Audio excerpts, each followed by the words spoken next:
A paz do Senhor Jesus, muito boa tarde a todos, louvado seja o nosso Deus, sejam todos bem-vindos nesse exato momento.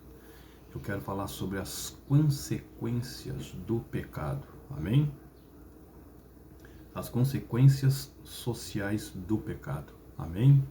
É sobre isso que eu quero falar, fique aí, amém?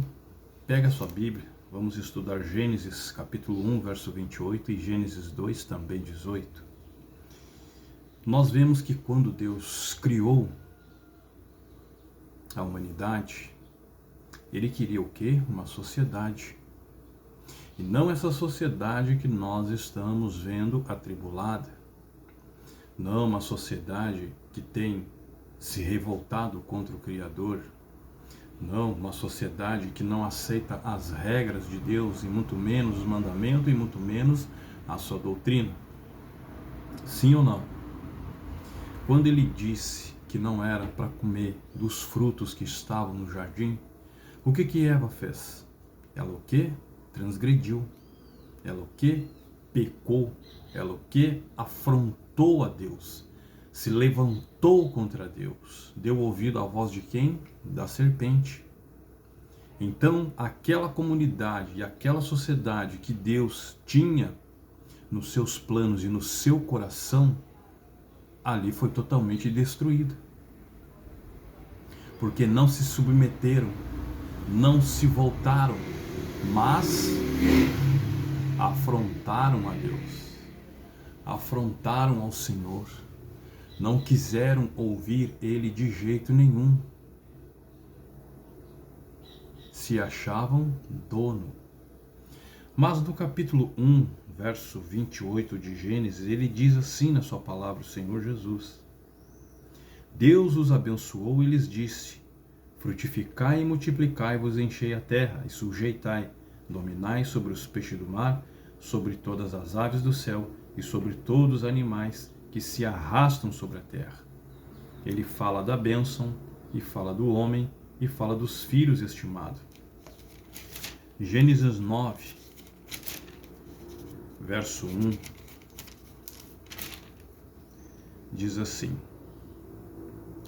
abençoou Deus a Noé e a seus filhos. Ele disse: frutificai e multiplicai e vos enchei a terra. Bênção. E ele fala de Noé. No capítulo 9, aqui, verso 17, ele diz assim: disse Deus a Noé: este é o sinal da aliança que tem estabelecido entre mim e tudo que tem vida que está sobre a terra. Noé capítulo 9, verso 29, ele está falando o quê? Da arca. Foram todos os dias de Noé 950 anos e morreu. A longevidade, no capítulo 11, verso 11 de Gênesis. Mateus 24, 37, ele fala da morte, e também aqui ele fala de Noé e a sua arca. Então o que eu quero trazer para você nesse momento? Que a morte nos trouxe separação, arriscando a nós não voltarmos mais ao estado original.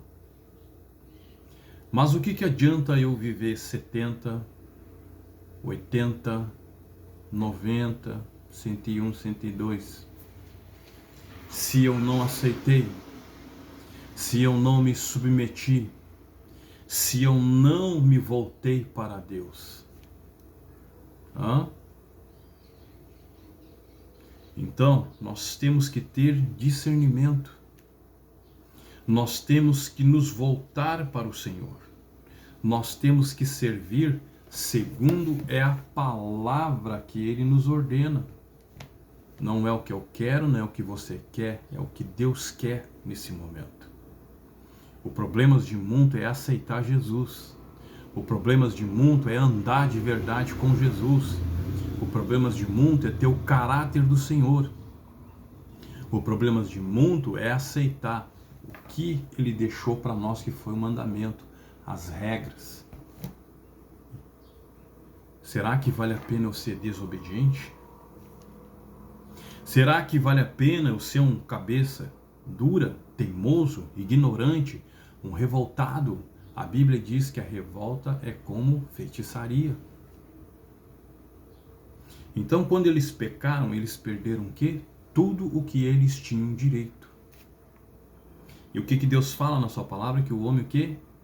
Tinha que se sujeitar. Tu vai comer do teu suor, do teu trabalho. Tu vai ter trabalho penoso, trabalho difícil, trabalho ruim, dias ruins, dias maus. Porque idolatraram, amaram o pecado. E essas consequências veio tudo para quem? São consequências sociais.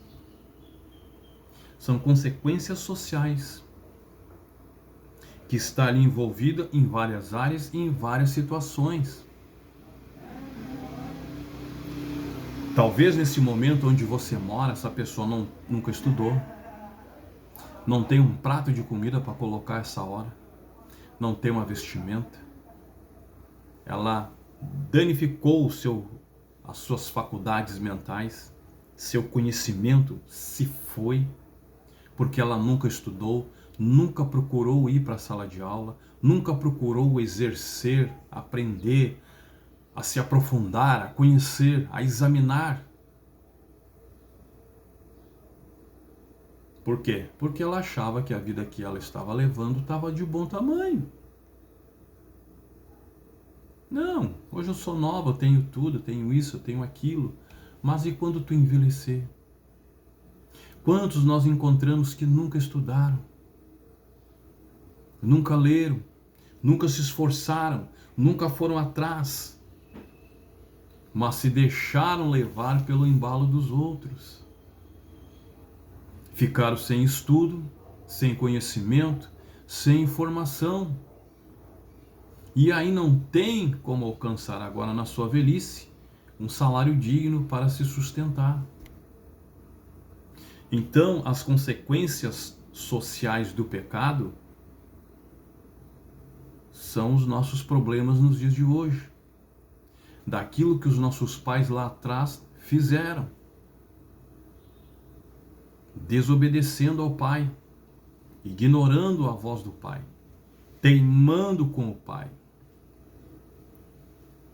Então hoje nós pagamos um preço caro. Quantos de vocês nesse momento dizem: eu tenho nojo do local que eu trabalho, eu não suporto olhar para a cara do meu chefe, aquela feição é muito ruim, aquela feição para mim não dá, não tem como, eu tenho que arrumar outra coisa melhor. Nós estamos sempre em busca o quê? De algo melhor, como uma engrenagem, sempre girando, sempre ali, rodando. Mas por causa dos nossos pais lá atrás, que pecaram, e nós pagamos o pato no dia de hoje. Mas a nossa sorte é que Jesus veio como cordeiro a esse mundo, para nos salvar, para salvar eu e você, para nos libertar das consequências sociais que afetam a muitas pessoas nesse momento. Pessoas que sofreram com tsunami, inundação, terremoto, enchente, alagamento, calor extremo, frio extremo, como nós estamos vendo no Canadá, frio extremo, calores extremos na Europa. O Senhor está dando os seus sinais. E o povo, quanto mais se atira na imundície, mais se atira no pecado, mais se atira na transgressão. São as consequências sociais que nós mesmos estamos cavocando e estamos trazendo para nós. Desmatamento, desvio de leito. Quantos estavam lá no YouTube? O rio Eufrates está secando. Desviar o leito. É bem diferente do que está na palavra. E já tinha um monte de gente aplaudindo, sem pesquisar, sem procurar, sem se informar e sem olhar e aceitando aquilo que alguém postou. Então quer dizer que quem postou não está na presença de Deus, está desviado e está trabalhando para o inimigo. E a maioria dos crentes aplaudindo. Você tem que pesquisar as coisas, você tem que analisar, tem que estudar, tem que ir na palavra. Então as consequências sociais estão sendo feitas por quem? Pelo homem, não é por Deus. Mas Deus aqui ele mostra que ele também já se arrependeu uma vez da humanidade. Capítulo 6, verso 7, se eu não me engano, disse o Senhor: destruirei sobre a face da terra o homem que criei, tanto o homem como o animal e os répteis e as aves do céu, pois me arrependo de os haver feito. Destruição e dilúvio. Capítulo 6, 17, ele diz: eu trago o dilúvio sobre a terra para destruir tudo que tem vida debaixo do céu, e tudo que há na terra expirará. Destruição total, dilúvio, salário do pecado é a morte e o sopro da vida. Capítulo 7 também de Gênesis 11, ele diz: no ano 600 da vida de Noé, no segundo mês, aos 17 dias do mês, romperam-se todas as fontes do grande abismo, e as janelas do céu se abriram. Está lá em Jó 22, verso 16 também. Viu só? Quando nós causamos as consequências sociais, Deus dá um basta, Deus dá um fim. E nós estamos provocando a Deus a todo momento, a todo instante, com os nossos desejos, com as nossas vontades, com as nossas cobiças. Aí depois chora que quando vem chuva a mais, aí chora que está calor demais, aí chora que está frio demais, aí chora que não tem alimento, que não tem água, que não tem energia. Mas quem são os causadores? Somos nós.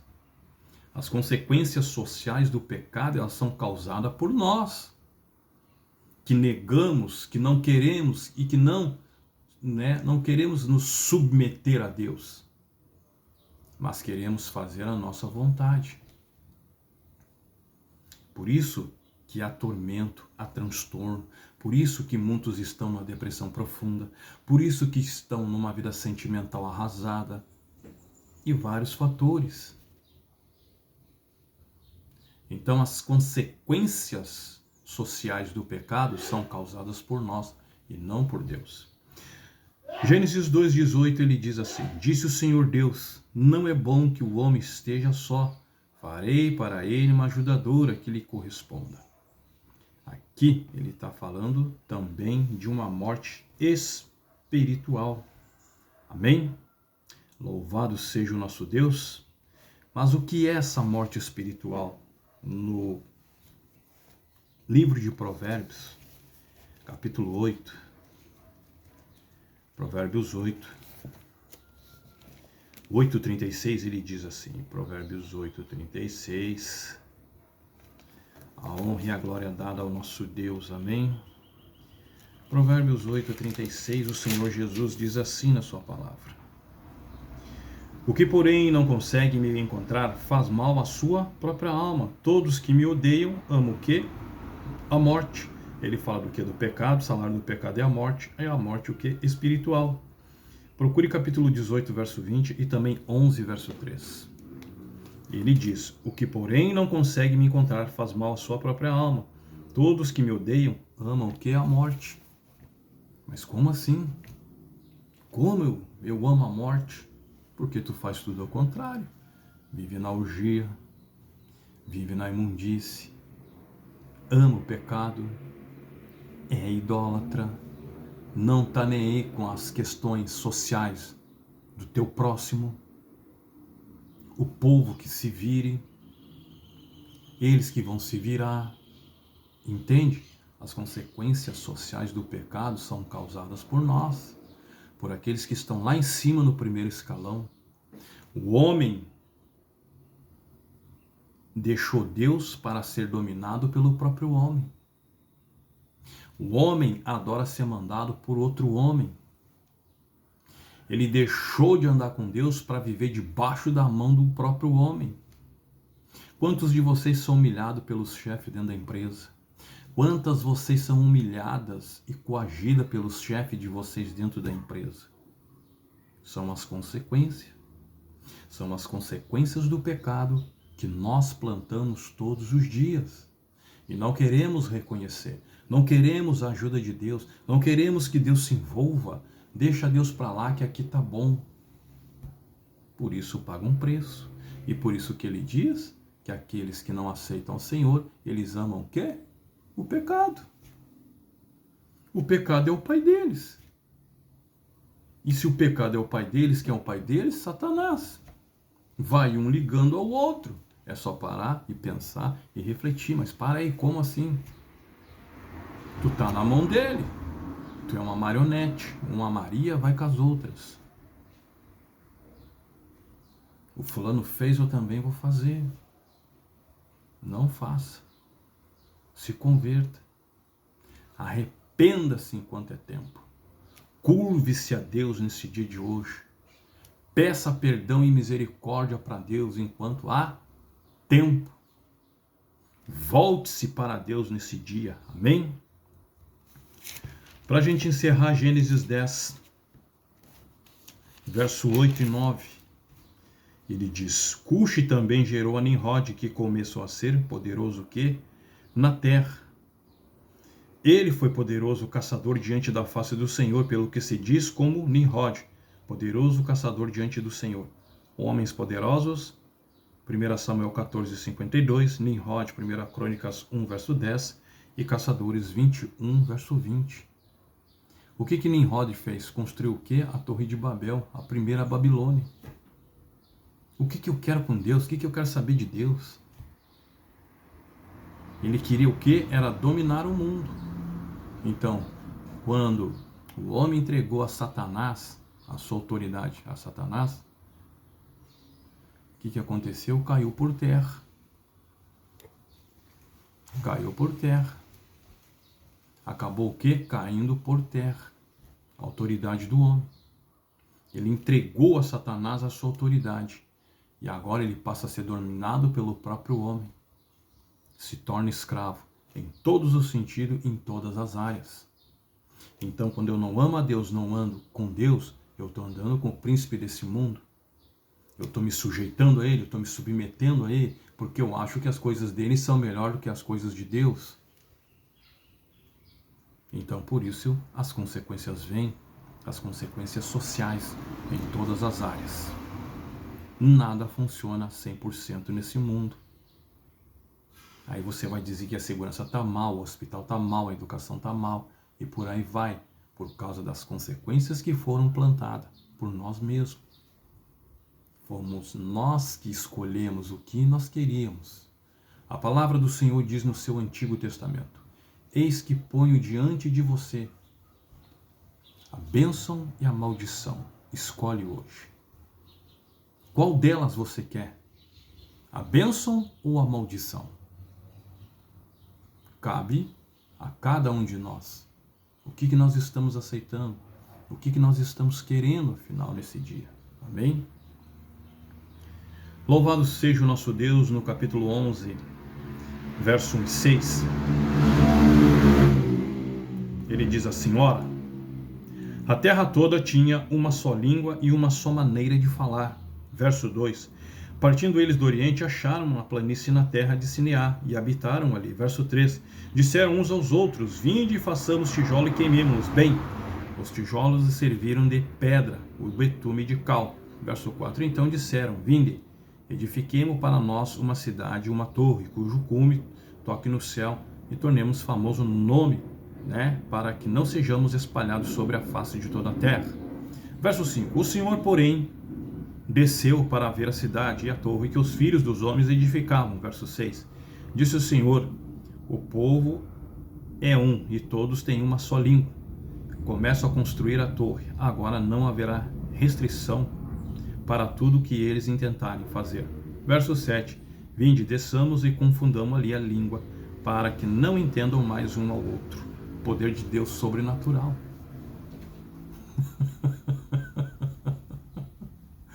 Deus veio ali, interviu e acabou com a palhaçada. O povo falava uma língua só, ninguém queria obedecer. Quando um falava martelo: mas o que tu está falando que eu não entendo? Me dá essa tesoura, não estou te compreendendo. O povo se dispersou. Cada um foi o quê? Para sua casa. Assim é Deus. E nós não queremos o quê? Nos submeter, não queremos o quê? Nos sujeitar a Deus. Porque somos idólatras, amamos o pecado, amamos a mentira, somos ignorantes, não aceitamos o apoio de Deus, não aceitamos as instruções do Senhor, mas queremos andar fazendo a nossa.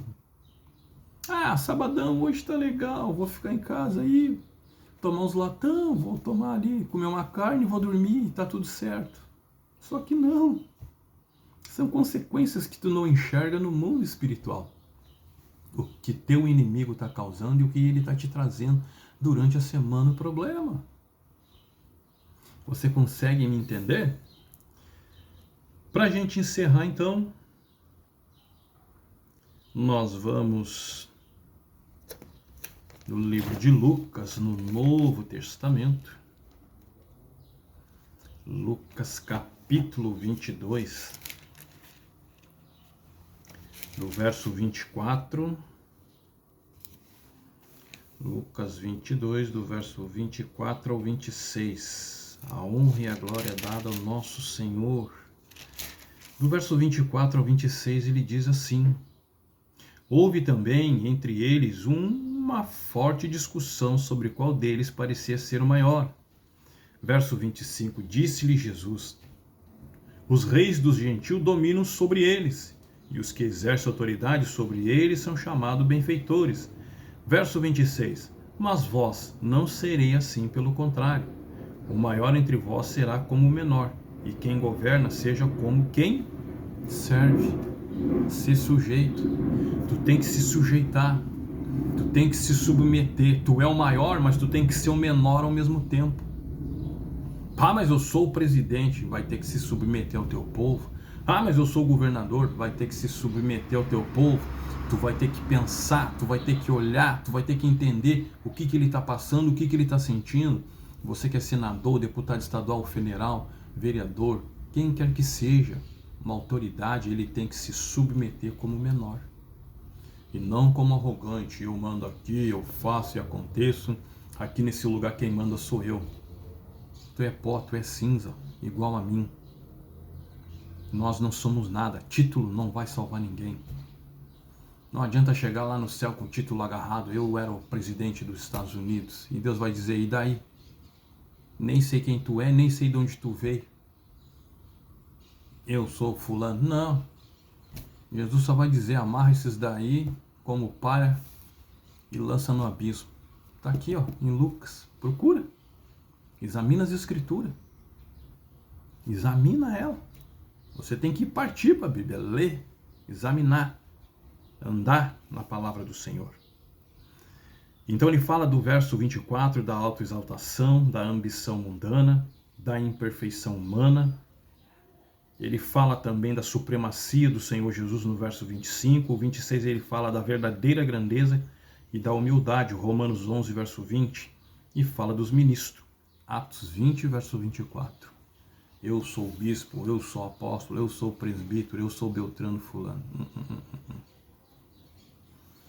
Quanto mais humilde tu for, mais menor tu for, Deus vai te usar. Agora, quando tu for orgulhoso, arrogante, te achando, não é o Espírito de Deus, não é o Senhor que está aí. Que o Espírito Santo continue falando em vossos corações, dando entendimento e discernimento nessa tarde, nesse dia de hoje. Que Deus abençoe e que todos fiquem na doce paz do nosso Senhor e Salvador Jesus Cristo. Peço perdão e desculpa se feri alguém com as minhas palavras ou disse algo que não te agradou. Amém? Compartilhe, comente, inscreva-se no canal, deixa o teu like. Amém? E ative o sininho de notificação. Que Deus abençoe, um excelente sábado abençoado. Amém?